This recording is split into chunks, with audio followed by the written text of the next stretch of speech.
যারা আওয়ামী সমর্থক কিংবা বিগত সরকারের যারা সমর্থক তাদের এক ধরনের বেশ উল্লম্ফন দেখতে পাই আমরা, এবং এক ধরনের উল্লাস আন্দোলনে যারা যুক্ত ছিলেন, নারী নেতৃত্ব যারা ছিলেন তাদেরকে কিভাবে নিগৃহীত করা হবে সেগুলো একদম সশরীরে ঘোষণা দেওয়া হচ্ছে।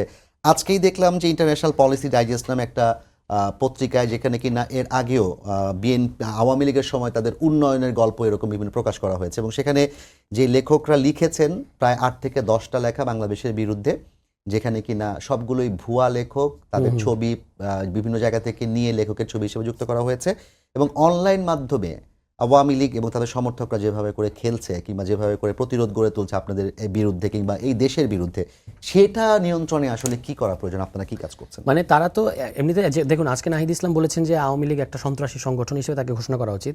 তাদের এই সন্ত্রাসটা একদম অনলাইন পর্যন্ত বিস্তৃত। তো অনলাইনে তারা একটা মহা তাণ্ডব বিস্তার করছে, এবং আমাদের সহ ফ্যাসিবাদ বিরোধী এবং আপনি দেখেছেন যে অমির রহমান পিয়াল, তিনি একটা ফেসবুক পোস্ট শেয়ার করেছেন যেখানে বলা হচ্ছে নুসরাত তাবাসসুম এবং উমা ফাতেমা সম্পর্কে এত গর্হিত মন্তব্য করা হয়েছে যেটা আমি এখানে উচ্চারণ করতে চাই না। অন্যান্য নারী নেত্রীদের ব্যাপারেও তারা ভয়ঙ্কর স্মিয়ার ক্যাম্পেইন, বিএনপির ব্যাপারেও একই আমি বললাম যে ফ্যাসিবাদ বিরোধী যত শক্তি আছে তাদের মধ্যে যারা নারী, তাদের একটা ভয়ঙ্কর আপনার লৈঙ্গিক সন্ত্রাস বা এক ধরনের অ্যাবিউজ তারা চালাচ্ছে ভার্চুয়ালি। আর অন্যান্য আমাদেরকে ডেথ থ্রেট তো দিয়েই যাচ্ছে এটা প্রতিনিয়ত, এবং হিজবুত তাহরির বানিয়ে দেয়া। আপনি দেখবেন যে আমাদের একজন এনসিপির একজন মেম্বার মনজুর, উনি একজন কবিও, হ্যাঁ, খুবই সুপরিচিত কবি তরুণদের মধ্যে, আবার আমাদের সাথে রাজনীতি করেন, তাকে হিজবুত তাহরির বানিয়ে দেওয়া হচ্ছে, এবং খুব দায়িত্বশীল একজন ব্যক্তি এই কাজটা করেছেন। খুবই আনফর্চুনেট কিন্তু। এবং এই পুরো জিনিসটা ঘটতেছে অনলাইনে। আওয়ামী লীগ ভয়ঙ্করভাবে এখানে সক্রিয়। সেক্ষেত্রে আমি বলবো যে আবার আজকে একটা গুড নিউজ হচ্ছে যে যেমন আমাদের নুসরাত তাবাসসুম, তার বিরুদ্ধে তাকেও তো এগুলো অনেক সহ্য করতে হয়েছে, এই ধরনের এক ধরনের ভার্চুয়াল অ্যাবিউজ। তো আজকে সম্ভবত এরকম একটা ছেলেকে গ্রেফতার করা হয়েছে, শনাক্ত করে গ্রেফতার করতে পারা গেছে। আমি মনে করি এগুলোকে আরও সিরিয়াসলি, শুধুমাত্র ফেসবুকে একটা কমেন্ট হিসেবে না দেখে এগুলোকে একটা সাইবার ক্রাইম হিসেবে দেখে আরও নেটওয়ার্কটা শনাক্ত করা উচিত এবং এদেরকে গ্রেফতার করা উচিত। আমার বিশ্বাস যেটা দেশের মধ্যে আছে এই বড় অংশটা, এবং এদেরকে সরকারের ইন্টেলিজেন্স আছে, সরকারের সেই ধরনের সক্ষমতা আছে বা থাকা উচিত, যেটা তাদেরকে গ্রেফতার করবে, এবং তাহলে হচ্ছে অনলাইন স্ফিয়ারটা আরও নিরাপদ এবং ডেমোক্রেটিক হবে। এখন কিন্তু একটা খুব ভয়ঙ্কর পরিস্থিতি। যেমন আমি বলি, আমি নিজে কিন্তু একটা ভিকটিম। কীভাবে?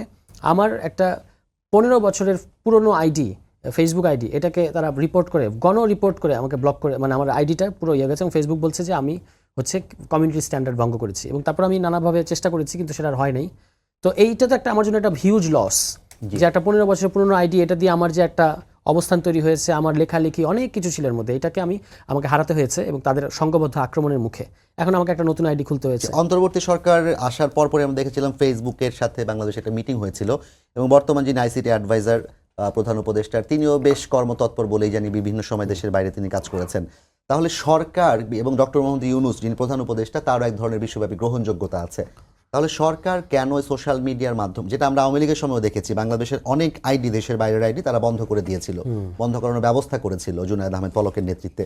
তাহলে বর্তমান সরকার সেগুলো করতে পারছে না কেন? অনলাইন স্পেয়ারটাকে নিরাপদ কেন করতে পারছে না? আমি জানি না কেন করতে পারছে না। তাদের হয়তো অনেক প্রায়োরিটির মধ্যে, কিন্তু এটা তাদেরকে আটমোস্ট সিরিয়াসলি নেওয়া উচিত। যেমন আপনি বলেন যে এনসিপির মতো একটা নতুন উদীয়মান দলের প্রধান যে ফেসবুক পেজ, সেটাকে এরকম রিপোর্ট করে উড়িয়ে দিয়েছে। আমাদের we have no Facebook page right now, উড়িয়ে দেওয়া হয়েছে।